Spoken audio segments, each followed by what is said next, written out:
আমন্ত্রণ দীপ্ত সন্ধ্যার সংবাদে। আপনাদের সাথে আছি আমি ইয়াসমিন সুমনা। শুরুতেই সংবাদ শিরোনাম। ঈদ উদযাপনে রাজধানী ছাড়ছে মানুষ, সময় মতো ট্রেন বাস না ছাড়ায় ভোগান্তি। পবিত্র হজের আনুষ্ঠানিকতা শুরু, মিনা প্রান্তরে এক হয়েছেন লাখ লাখ মুসল্লি। মাঠে গড়ালো সাফ নারী চ্যাম্পিয়নশিপ, বাংলাদেশের ম্যাচ 28 মে, প্রতিপক্ষ মালদ্বীপ।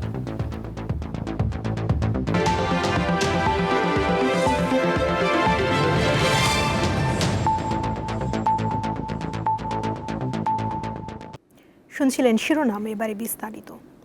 পবিত্র ঈদুল আজহা উপলক্ষে রাজধানী থেকে রেল ও সড়ক পথে যাত্রীর চাপ বেড়েই চলছে। আজ দিনভর কমলাপুর রেল স্টেশন ও বাস টার্মিনালগুলোতে ছিল যাত্রীদের উপচে পড়া ভিড়। তবে সময় মতো ট্রেন ও বাস না ছাড়ার কারণে ভোগান্তিতে পড়েন অনেকেই। সোমবার শুরু হয়েছে ঈদের টানা 7 দিনের ছুটি। ফাঁকা হয়ে যাচ্ছে রাজধানীর রাস্তাঘাট, কিন্তু সকাল থেকে ভিড় বাড়তে থাকে কমলাপুর রেল স্টেশনে।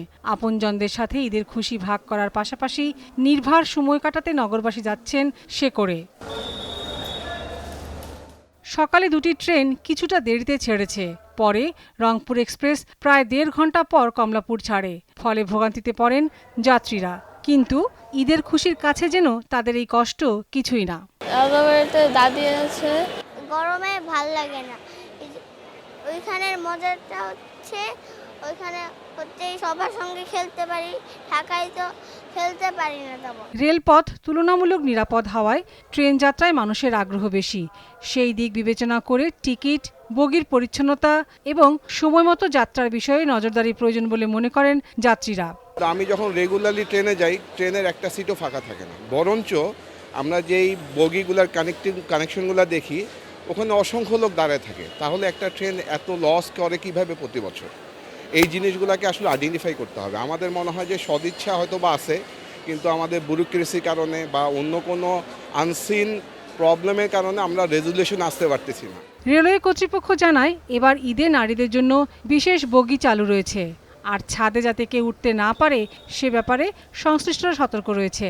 মহিলাদের জন্য স্পেশাল ঈদ উপলক্ষে মহিলাদের মহামান্য হাইকোর্ট যে নির্দেশনা দিছে সেই নির্দেশনা আমরা পাইছি। আমরা আজকে দুটি ট্রেনে মহিলাদের জন্য দুটি কোচ রেখেছি। একটা জয়ন্তিকা এক্সপ্রেস ঢাকা থেকে সিলেট যাবে, সেটায় মহিলাদের জন্য একটা কোচ দেওয়া হয়েছে। আর একটা ঢাকা চিটাগাং রোডে সোনার বাংলা যে এক্সপ্রেসটা চলে সেটি মহিলাদের জন্য একটা কোচ দিয়েছি আমরা। এদিকে রাজধানীর বিভিন্ন বাস টার্মিনালে সকাল থেকে যাত্রীর চাপ বাড়তে থাকে। অনেক বাস সময়মতো যাত্রা করতে না পারায় সমস্যায় পড়েন যাত্রীরা। প্রায় 1.5 ঘন্টা ধরে দাঁড়িয়ে আছি, এখন টিকিট এখনো ছাড়ছে না। গাড়ি আসলে পরে টিকিট ছাড়বে বলছে, গাড়ি এখনো রাস্তায় আছে। যখন বাস আসবে তখন তারা টিকিট দিচ্ছে, এর আগে টিকিট দিচ্ছে না। তো ওদের নাকি বাস সংকট, তো এই জন্য টিকিট দিচ্ছে না। এখনো 3 ঘন্টা যাবত দাঁড়িয়ে আছে। যাত্রী হয়রানি ও অতিরিক্ত ভাড়া আদায় বন্ধে সার্বিক পরিস্থিতির উপর নজর রাখছে সংশ্লিষ্ট মন্ত্রণালয়। লাবণী গুহ, দীপ্ত সংবাদ, ঢাকা। টাঙ্গাইলের কালিহাতী উপজেলায় রড বোঝাই একটি ট্রাক উল্টে 15 জন নিহত হয়েছেন। আহত হয়েছেন 6 জন। নিহত 13 জনের বাড়ি নওগাঁর মান্দা উপজেলায়। ট্রাকটি চট্টগ্রাম থেকে উত্তরবঙ্গের দিকে যাচ্ছিল। আহত ও নিহতরা ঈদ উদযাপন করতে গ্রামে বাড়ি ফিরছিলেন। রবিবার দিবাগত রাত আনুমানিক 4টা যমুনা সেতুর পূর্ব প্রান্তের সংযোগ সড়কের সরাতাইল এলাকা। হঠাৎ সড়ক থেকে ছিটকে পাশে পড়ে রডবাহী এই ট্রাক। এর নিচে চাপা পড়েন যাত্রীরা। ঘটনাস্থলে প্রাণ হারান 15 জন। বাকি যাত্রীরা আহত হন। তাদেরকে উদ্ধার করে স্থানীয়রা। 3:30-4:30 মতো ঘটনাটা ঘটছে। একটা শব্দ এলো, তাই বার্তা শুনলাম। একজন সিটে পড়ে গেছে, একজন আটকে রয়েছে, আর গাড়ি উল্টে নিচে মানুষ তলে পড়ে রয়েছে। মাঞ্জা ভাঙছে, পা ভাঙছে, এইরকম অবস্থা। নিহত 13 জনের বাড়ি নওগাঁর মান্দা উপজেলায়। বাকি 2 জন চাঁপাইনবাবগঞ্জের বাসিন্দা। দুর্ঘটনার খবরে তাদের গ্রামের বাড়িতে শোকের ছায়া নেমে আসে। ঈদ উদযাপনের জন্য তারা বাড়ি যাচ্ছিলেন। আমার জামাই ফোন দিয়েছে, অ্যাক্সিডেন্ট হওয়ার সাথে সাথে ফোন দিয়েছে। আমার এক ভগ্নিপতি আছে, এক ভাগ্নে আছে। তো আসছিলাম ওনাদেরকে, মানে এখন আমি খুঁজে পাচ্ছি না। যে বাসা আছে তাই বললো গাড়ি ব্রেক মারছে, আর ভক করে যায় গাড়িটা কি করছে, ব্রেক মারতে চুদনে সহ্য করতে পারেনি, গাড়িটা উল্টে দিয়েছে। পুলিশ জানিয়েছে ট্রাকটির যাত্রীরা ছিলেন ক্ষুদ্র ব্যবসায়ী ও শ্রমজীবী। কম ভাড়ায় গন্তব্যে যাওয়ার জন্য তারা রডবাহী ট্রাকে উঠেছিলেন। আমরা 9 জনকে উদ্ধার করতে পারি এবং তাদেরকে উন্নত চিকিৎসার জন্য টাঙ্গাইলে পাঠানো হয়েছে। আর 15 জন লাশ আমরা মর্গে পাঠিয়েছি। আমরা চেষ্টা করছি তাদের পরিবারের সাথে যোগাযোগ করার। আহতদের চিকিৎসার জন্য 15,000 টাকা এবং নিহতদের পরিবারকে 30,000 টাকা করে দেয়ার ঘোষণা দিয়েছে জেলা প্রশাসন। সাদিয়া চৌধুরী, দীপ্ত, বার্তাকক্ষ। রাজধানীর পশুর হাটে এখন ক্রেতাদের উপচে পড়া ভিড়। ঈদ ঘনিয়ে আসায় বেড়েছে বেচাকেনা, তবে দাম বেশি। হাটে নিরাপত্তা ও আশপাশের যানজট নিরসনে আইন শৃঙ্খলা রক্ষাকারী বাহিনীর সঙ্গে সমন্বয় করে কাজ করছে সিটি কর্পোরেশন। কোরবানির ঈদের আর বাকি মাত্র 2 দিন। দ্রুত কিনতে হবে পছন্দের পশু, তাই বিভিন্ন পশুর হাটে ছুটছেন রাজধানীর মানুষ। এটি গাবতলীর হাট, যা সোমবার সকাল থেকে ক্রেতা বিক্রেতার পদচারণায় মুখর হয়ে ওঠে। চলে দর কষাকষি। দেখা মিলছে বাহারি সাজে সাজানো পশুর কেনা বেচার পাশাপাশি এই হাট অনেকের কাছে আনন্দেরও এক আয়োজন। অনেকে আসছেন পরিবার পরিজন নিয়ে। আমাদের অনেকগুলো গরুই পছন্দ হয়েছে, ছবি তুলে নিয়ে গেছি। এখন দেখি বাসায় জানে আজকে রাতের মধ্যেও কিনতে পারি অথবা কালকে বা পরশু আমরা যত শীঘ্রই সম্ভব কেনার চেষ্টা করব। আমাদের বাজারের আয়তে আছে, এখনো মিল হয় নাই, তাই ইনশাল্লাহ যদি হয়ে যায় তা আমরা টাকা দিয়ে নিয়ে যাব। সবে মাত্র ঢুকলাম, গরু দেখতেছি, ইনশাল্লাহ আশা করি আল্লাহ বাজেটের মধ্যে একটা ব্যবস্থা করে দিবে। তো দেখতেছি, শুরু করলাম, এখান থেকে শুরু করছি, আরও হয়তো দেখবো আমাদের সামর্থ্যের মধ্যে যেটা হয় আমরা ওটা করব। ছোট, মাঝারি ও বড় সব ধরনের গরুর দেখা মিলছে ঢাকার নামকরা এই হাটে। রয়েছে বাহারি নামের পশু, তবে দাম বেশি বলে মনে করেন ক্রেতারা। দাম বলছে আপনার 4.5 লাখ, অল্পর মাধ্যমে সেল দিয়ে দেবো। এখন আসার পরে দেখলাম গাবতলী হাটে বড় গরু, এত বড় গরু, মানে আমাদের আসিয়ে দেখেও জিজ্ঞেস করবে ভাই গরুটার দাম কত বা এত টাকা দেওয়া যাবে, এই পর্যন্ত সেরকম আলামত পাইলাম না। কত 9টা বাজে আসছে, আসার পরে আলহামদুলিল্লাহ মোটামুটি কত প্রায় 20-25টার মতো গরু দেখছি। হ্যাঁ, দেখার পরে আলহামদুলিল্লাহ এটা আমার পছন্দ হয়েছে। ঠিক আছে, পছন্দ হওয়ার পরে আলহামদুলিল্লাহ নিয়ে এনেছি আর কি। সকালে হাট পরিদর্শনে আসেন ঢাকা উত্তর সিটি কর্পোরেশনের প্রশাসক ও ডিএমপি কমিশনার। পরিদর্শন শেষে তারা জানান যানজট ও জনদুর্ভোগ কমাতে তারা কাজ করছেন। ঢাকা 2 সিটি কর্পোরেশন কর্তৃক নির্ধারিত প্রতিটি পশুর হাটকে কেন্দ্র করে নিশ্চিদ্র নিরাপত্তা বলয় তৈরি করা হয়েছে। প্রতিটি হাটে দৃশ্যমান পুলিশ উপস্থিতি সহ একটি করে সাব কন্ট্রোল রুম ও ওয়াচ টাওয়ার স্থাপন করা হয়েছে। বাংলাদেশ ব্যাংকের সহায়তায় প্রতিটি গরুর হাটে জাল নোট শনাক্তকারী মেশিন থাকবে। ছিনতাই, জাল নোট, অজ্ঞান পার্টি ও মলম পার্টি তৎপরতা রোধে ডিবি সহ সাদা পোশাকের পুলিশের বিশেষ টিম 24 ঘন্টা মোতায়েন আছে। ক্রেতা বিক্রেতার নিরাপত্তা নিশ্চিত করতে গাবতলী সহ রাজধানীর বিভিন্ন হাটে আইন শৃঙ্খলা রক্ষাকারী বাহিনীর তৎপরতা বাড়ানো হয়েছে। রয়েছে সিসিটিভি ক্যামেরার নজরদারি। মাহিদুর রহমান, দীপ্ত সংবাদ, ঢাকা। কোরবানির পশুর হাটের খবর নিয়ে তেজগাঁও কলোনি বাজার হাট থেকে যোগ দিচ্ছেন সহকর্মী আলোয়ান খান। আলোয়ান, আমাদের জানাবেন তেজগাঁও পশুর হাটে এই মুহূর্তে ক্রেতা বিক্রেতার উপস্থিতি কেমন আর দাম কেমন দেখছেন, জানাবেন বিস্তারিত। সুমনা, যেমনটি বলছেন, আমরা বর্তমানে আছি তেজগাঁও কলোনি বাজার আর পশুর হাটে। এখানে আমরা দেখেছি বেশিরভাগই ছোট এবং মাঝারি সাইজের গরু এবং সবগুলো গরু কিন্তু আমরা দেশি গরু দেখতে পেয়েছি।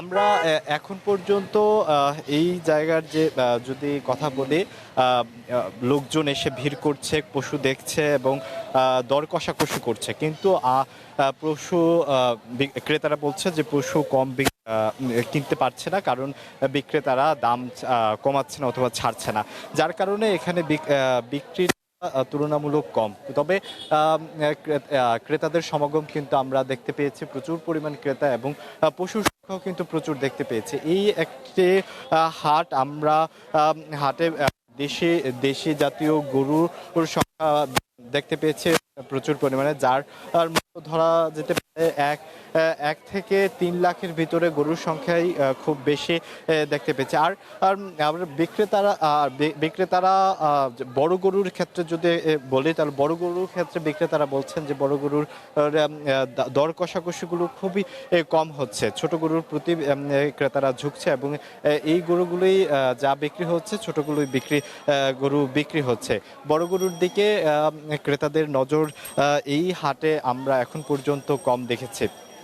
আর আমরা যদি বলি এই পশু খাদ্য এবং যে পরিবহন খরচ, এই খরচ তারা এখানের যে গরুর দাম বেশি চাচ্ছে এরকমটি আমরা বিক্রেতাদের সাথে কথা বলে জানতে পেরেছি। তারা বলছে যে গতবারের তুলনায় এবারের পশু খাদ্য এবং পরিবহন খরচ বেশি হওয়ার কারণে তাদের দাম সমন্বয় করতে গিয়ে তাদের বাড়তি দাম হাঁকতে হচ্ছে, এরকমটাই তারা আমাদেরকে জানালো। তবে বিক্রির কথা যদি বলে, বিক্রি কিন্তু তুলনামূলক বেশি হওয়ার কথা থাকলেও কিন্তু আজকে এই বাজারে ঘুরে দেখলাম যে বেশি পরিমাণে বিক্রি কিন্তু এখানে হচ্ছে না, যা হচ্ছে খুবই সীমিত পরিসরে বিক্রি হচ্ছে। এবং বিক্রেতারা আশা করছে যে আগামীকাল ইনশাল্লাহ হচ্ছে তারা বেচাকেনি বাড়বে এবং তাদের যে পশু নিয়ে এসেছে সে পশু বিক্রি করতে পারবে।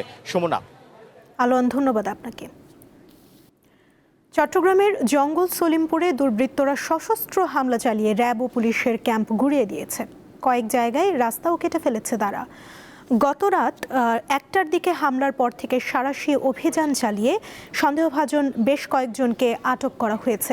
পুলিশ জানায়, জঙ্গল সলিমপুরে আইন শৃঙ্খলা নিয়ন্ত্রণে রাখতে একাধিক ক্যাম্প স্থাপন করে যৌথ বাহিনী। রাতে একদল সন্ত্রাসী ক্যাম্প লক্ষ্য করে গুলি ছোড়ে, পরে পাল্টা প্রতিরোধ গড়ে তোলে যৌথ বাহিনী। এর আগে বুলডোজার দিয়ে র্যাব পুলিশের একটি ক্যাম্প গুঁড়িয়ে দেয় সন্ত্রাসীরা।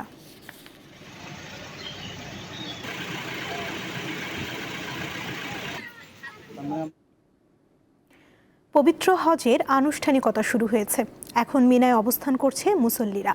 গতকাল রাত থেকে সবাই পবিত্র মক্কানগর থেকে মিনায় যেতে শুরু করেন। এবার সৌদি আরবের বাইরে থেকে 15 লাখের বেশি হজযাত্রী দেশটিতে পৌঁছেছেন। ইরান যুদ্ধের একটি ভঙ্গুর যুদ্ধবিরতি এবং আঞ্চলিক উত্তেজনা ও অনিশ্চয়তার মধ্যেই আল্লাহর দরবারে হাজিরা দিতে দলে দলে ছুটে গিয়েছেন মুসলমানরা। এদিকে পবিত্র হজে গিয়ে এখন পর্যন্ত 28 বাংলাদেশির মৃত্যু হয়েছে।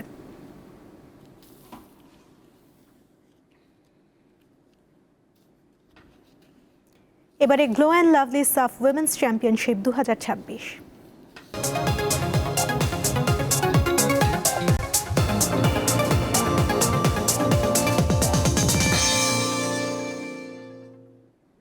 দক্ষিণ এশিয়ার নারী ফুটবলের শ্রেষ্ঠত্বের লড়াই শুরু হয়েছে। ভারতের পর্যটন শহর গোয়ায় 8ম সাফ নারী চ্যাম্পিয়নশিপে বাংলাদেশের প্রথম ম্যাচ 28 মে মালদ্বীপের বিপক্ষে। টুর্নামেন্টের শুরুর ঠিক আগের মুহূর্তে বাংলাদেশ শিবিরে বড় চমক, হ্যাট্রিক মিশনে আফিদার জায়গায় বাংলাদেশ দলের নেতৃত্ব দেবেন মারিয়া মান্ডা। বাংলাদেশ 2024 সালে নারী সাফ চ্যাম্পিয়নশিপে মুকুট ধরে রাখার কঠিন কাজটি করেছিল পিটার বাটলারের তত্ত্বাবধানে। আবারও সেই কঠিন পরীক্ষা দিতে হবে জাতীয় নারী ফুটবল দলের এই কোচকে। এতদিন অধিনায়ক হিসাবে নিয়মিত ছিলেন আফিদা খন্দকার, তার জায়গায় হাজির হলেন মারিয়া মান্ডা। হ্যাট্রিক শিরোপা জয়ের মিশনে নেতৃত্ব দেবেন তিনি। এবারের আসরে 6টি দেশ অংশ নিচ্ছে। ভারত আয়োজক হওয়ায় খেলছে না পাকিস্তান। তারপরও দক্ষিণ এশিয়া নারী ফুটবলের সবচেয়ে বড় এই আসর ঘিরে আগ্রহের কমতি নেই। বাংলাদেশের জন্য এবারের আসরটি ভিন্ন মাত্রার গুরুত্ব বহন করছে। 2022 ও 24 সালের টানা দুবারের চ্যাম্পিয়নদের এবার ইতিহাস গড়ার হাতছানি। নিজেদের আধিপত্য আরও দৃঢ় করতে প্রস্তুত সাবিনা মাসুরাদের উত্তরসূরিরা। নতুন প্রজন্মের সৌরভী অর্পিতাদের পাশাপাশি অভিজ্ঞ ঋতুপর্ণা আফিদা, মনিকা, শামসুন নাহাদের নিয়ে স্বপ্ন দেখছে জাতি। থাইল্যান্ডে 2 সপ্তাহের অনুশীলনের পাশাপাশি স্থানীয় 2টি ক্লাবের বিপক্ষে 2টি প্রস্তুতি ম্যাচ খেলে পিটারের শিষ্যরা। তাতে নিজেদের প্রস্তুতিও বেশ ভালোভাবে সেরে নিয়েছে দলটি। খেলোয়াড়দের মধ্যেও রয়েছে দারুণ আত্মবিশ্বাস। এই অঞ্চলে একসময় যেখানে ভারত ও নেপালের আধিপত্য ছিল স্পষ্ট, সেখানে এখন বাংলাদেশের নাম সবচেয়ে বেশি উচ্চারিত হয়। ধারাবাহিক সাফল্য মেয়েদের আত্মবিশ্বাস বাড়িয়েছে।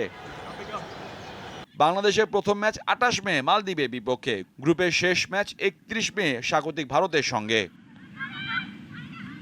মোহাম্মদ হাসিব, দীপ্ত স্পোর্টস। দীপ্ত সংবাদ শেষ করার আগে শিরোনামগুলো জানিয়ে দিচ্ছি আরও একবার। ঈদ উদযাপনে রাজধানী ছাড়ছে মানুষ, সময় মতো ট্রেন বাস না ছাড়ায় ভোগান্তি। পবিত্র হজের আনুষ্ঠানিকতা শুরু, মিনা প্রান্তরে এক হয়েছেন লাখ লাখ মুসল্লি। মাঠে গড়ালো সাফ নারী চ্যাম্পিয়নশিপ, বাংলাদেশের ম্যাচ 28শে মে, প্রতিপক্ষ মালদ্বীপ। এই ছিল এখনকার মতো। এরপর রাতের সংবাদ দেখার আমন্ত্রণ জানিয়ে শেষ করছি। এতক্ষণ সঙ্গে থাকার জন্য ধন্যবাদ সবাইকে।